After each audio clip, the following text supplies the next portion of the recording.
just arrived from Columbus, Ohio, a distance of 183 miles, as shown on the milepost between the tracks at the west end of the platform. This is the Panhandle Railroad Depot in the little town of Irvington, Indiana. Good morning, everybody. It's Paul Diebold here. Steve Schmidt is our able cameraman.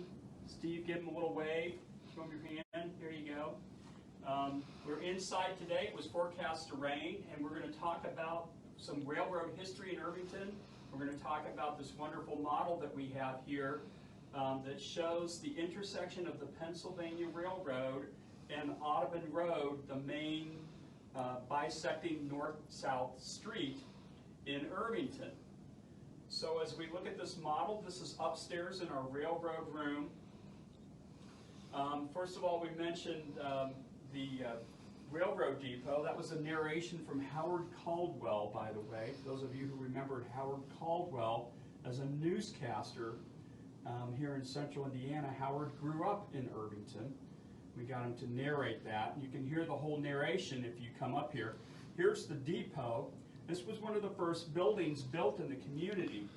So interestingly, although when Irvington was platted, the founders, Julian and Johnson, stipulated that they really didn't want commercial buildings. They really just wanted a kind of a residential park. Some of the first buildings built and some of the oldest buildings existing in the community are commercial buildings. The depot, unfortunately, is gone, but this is how the scene looked in about 1898.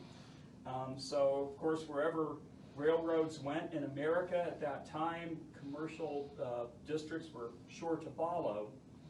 So after the depot was built in about 1870, first of all, the first thing they did is arrange for fares for people that lived in Irvington to be able to get to downtown Indianapolis.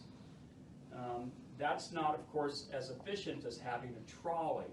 It was a mule-drawn trolley in Irvington that came from the south, but in the 1890s, the electric trolley came to Irvington, and you can see on this model here, this is where Citizens Street Railway had their turnaround, and this indeed was a giant turntable where the trolley would come down Washington Street, come down Audubon Road, and could be turned around.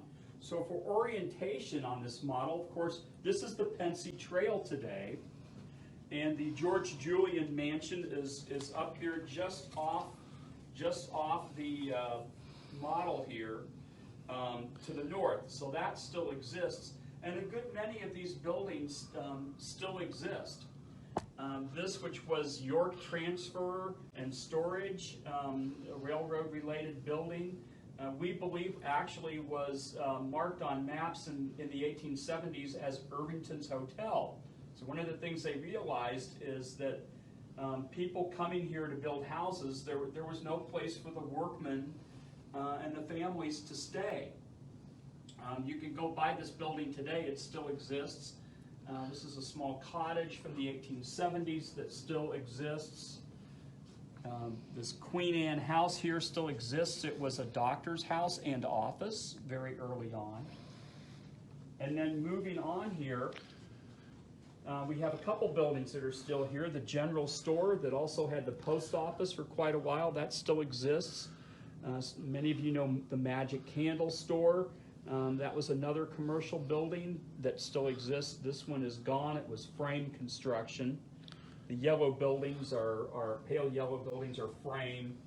The red ones are brick.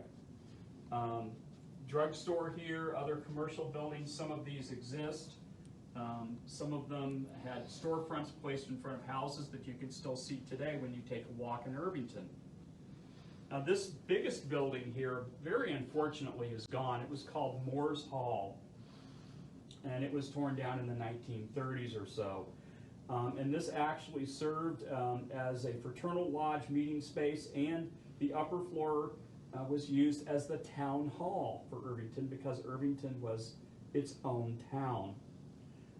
Interestingly, I was taking a walk just around the corner from my house a couple years ago. Many of you know the Mug restaurant, popular eatery that I hope will be opening back up. it is located back behind where Moore's Hall was when they were building, or rather fitting that building out to become a restaurant a couple of years ago. I was walking by. They had to trench for utilities. I talked to the workmen, and they said, well, we don't know what this brick wall is. And I said, well, I'll tell you what it is.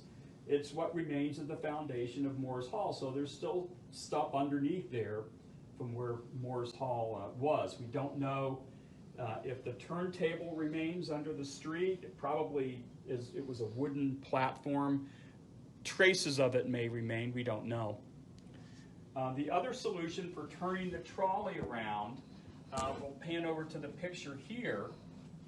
Actually, when this corner at Audubon and Julian was being repaved a couple of years ago, I was astonished to see this Y-shaped pattern in the street. The rails were still there underneath the asphalt paving and laid into the brick. So that was the other way to turn the trolley around after this turntable, which probably required a lot of man hours of maintenance, became much less feasible. So that this shows the real transportation hub of the community here. And that was important for Irvington. Doesn't seem like we're a long way out from downtown right now.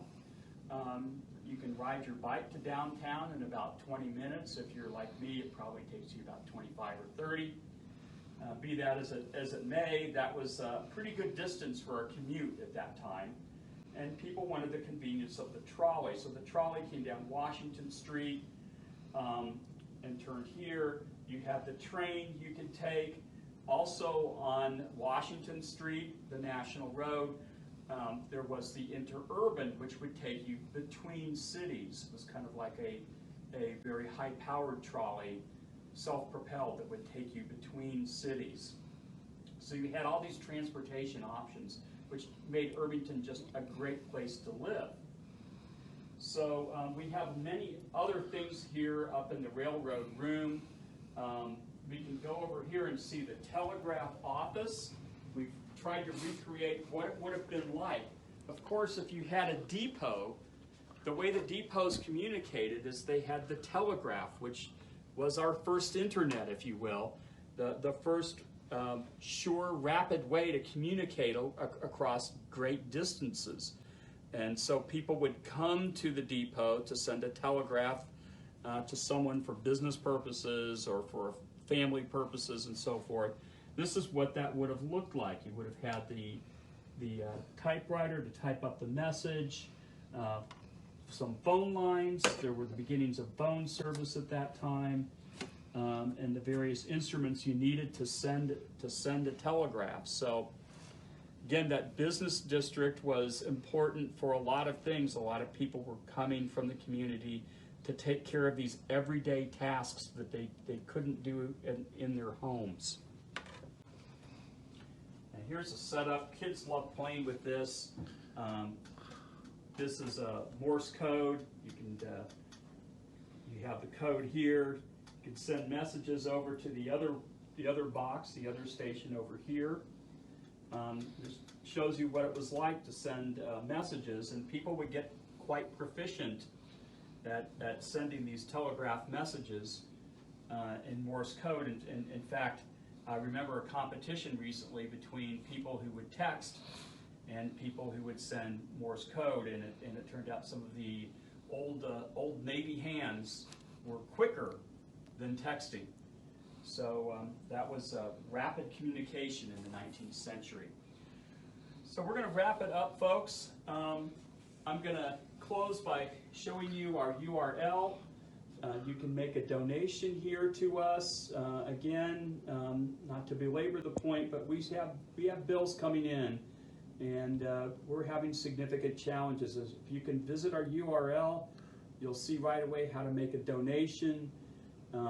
We appreciate your support. We know everyone's having a hard time, and we want to keep doing these great things at the Bona Thompson Center. We want to keep being Irvington's cultural center.